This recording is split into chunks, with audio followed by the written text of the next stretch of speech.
We came to love this quirky comedy, but the first season is a bit of a hard sell. Welcome to Ms. Mojo, and today we're counting down our picks for the top 10 things that were totally different in Parks and Recreation Season 1. Hi, this is Deputy Director of Parks and Recreation. Leslie? Yes, hi. Hi.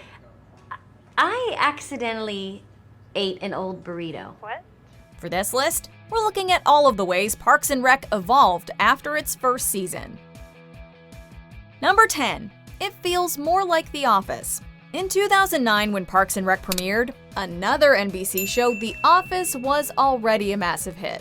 And in fact, it was through angling to create a spin-off of The Office that Parks and Rec was conceived. I need more firepower. I need bigger guns. While the spin-off angle was eventually dropped, it was definitely a spiritual successor, also utilizing the mockumentary format to tell the story of a group of employees. Did you guys get a grant to do this? This time it was public sector rather than private, but many other elements remained the same. As the seasons went on, however, the show began to take its own path. But at the beginning, it feels like it could easily be taking place in the same world as Dunder Mifflin.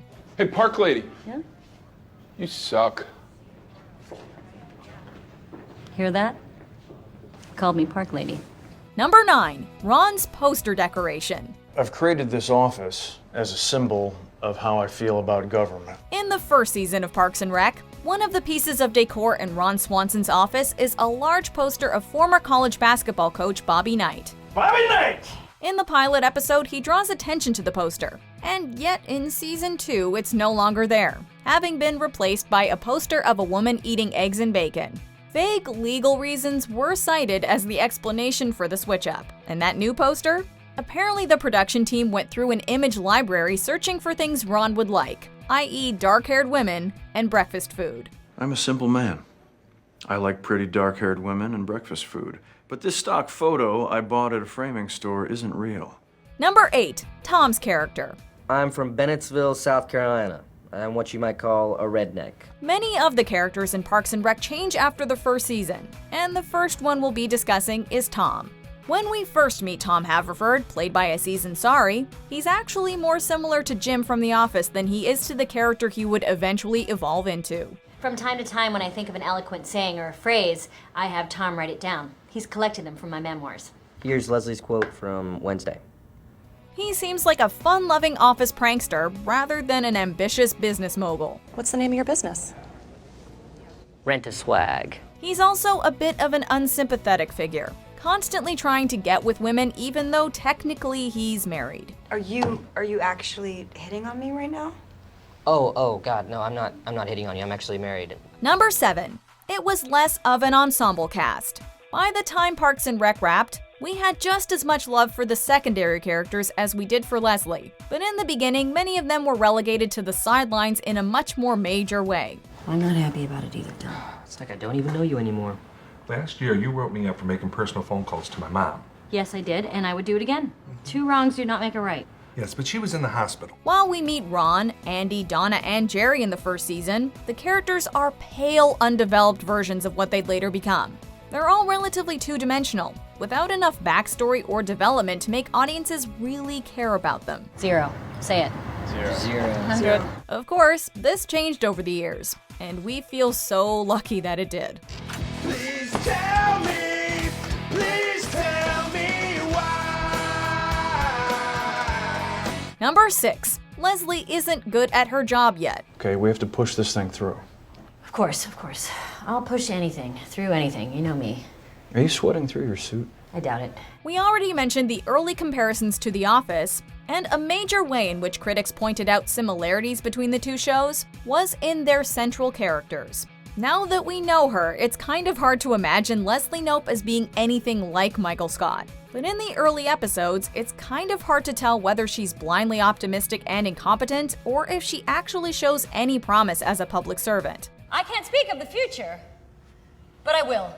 The future of Pawnee will involve us flying around in space taxis, where we will communicate on watches and blink our feelings to each other rather than use words. While we see her ambition from the very beginning, she's much less likable to viewers, and it seems like the people around her have a hard time putting up with her too.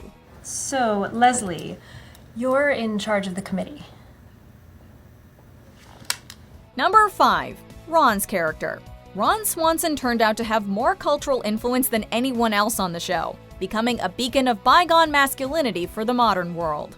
Never half-ass two things. Whole-ass one thing. His character was iconic, but in the first season, it was much less distinct. When he's introduced, it's as Leslie's cynical boss, who doesn't actually believe in the efficacy of government and who has become apathetic about his career and the world around him. I've been quite open about this around the office. I don't want this parks department to build any parks because I don't believe in government. I think that all government is a waste of taxpayer money. So many of the things that made him such a standout figure on the show are missing, like his respect of Leslie, and would only be added in later seasons. Number 4. Andy is a jerk. Honey, can you straighten up your area a little bit? Because they're going to be here soon.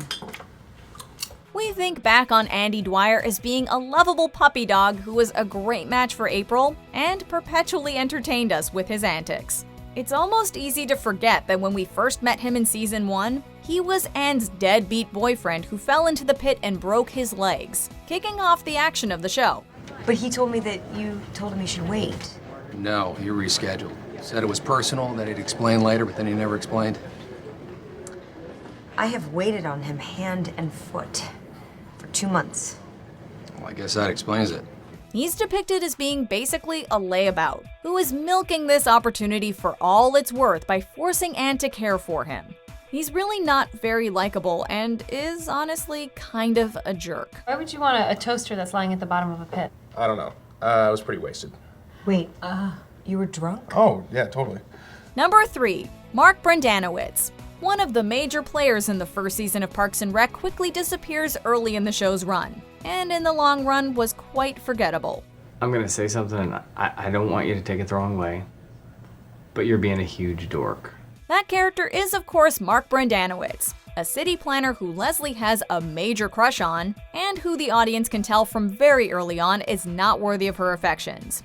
Okay, well, since we're, romantically involved, I won't print any of it. That's great. Thank you so much. You're welcome. Well, I wouldn't say romantically involved, going forward.